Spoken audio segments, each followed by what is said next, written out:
So it's day 9 of my bulking journey.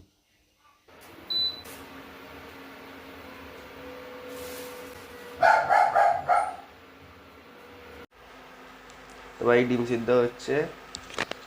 আমিও সারাদিনের ডিম একবারেই সিদ্ধ করে নিই। তো এই 8টা ডিম। তো আমরা এখন খাচ্ছি ফার্স্ট মিল, 2টো রুটি আর 4টে ডিম।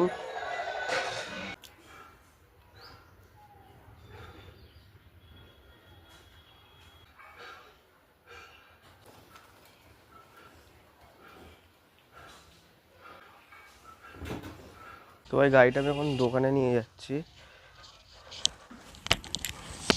এর নিচে অয়েল সিলটা কেটে গিয়েছে, তো এখানে মোবিল লিক করছে, এই জন্য যাচ্ছি দোকানে।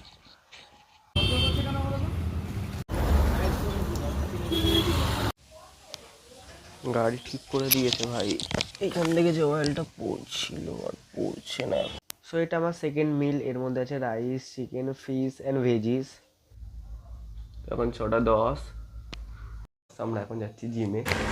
তো ভাই জিমে পৌঁছে গেছি, আজকে আছে পুশ ডে। সো ভাই ডাম্বেল প্রেস দিয়ে আমাদের ওয়ার্কআউট শুরু করেছিলাম, দেন মেরেছিলাম ফ্রন্ট প্রেস, তারপরে মেরেছিলাম lateral raise and rear delt, then চেস্টের ওয়ার্কআউট শুরু করেছিলাম ইনক্লাইন প্রেস দিয়ে, আর মেরেছিলাম আপার চেস্টের জন্য ফ্লাইজ।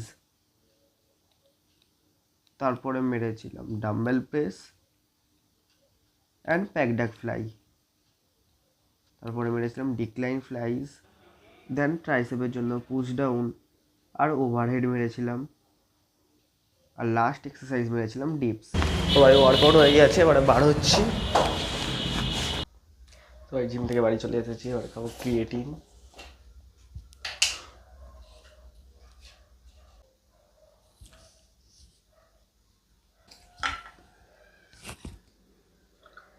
সবাই এবারে বানাবো পোস্ট ওয়ার্কআউট মিল আমাদের। তো এটা হলো 100 গ্রামস অফ সোয়াবিন, 700 ml জলে, এর মধ্যে 350 grams of cooked rice add করবো, আর একটু মশলা টশলা দেবো, ঠিক আছে, খিচুড়ি বানাবো। সবাই মশলাটা অ্যাড করে দিয়েছি এবারে। সো এটা এবার ওভেনে দিয়ে 2টো সিটি পর্যন্ত ওয়েট করলে আমাদের পোস্ট ওয়ার্কআউট মিল রেডি হয়ে যাবে। সো এটা আমার পোস্ট ওয়ার্কআউট মিল। সো আমি আমার মিলটা এনজয় করি। Thanks for watching, by.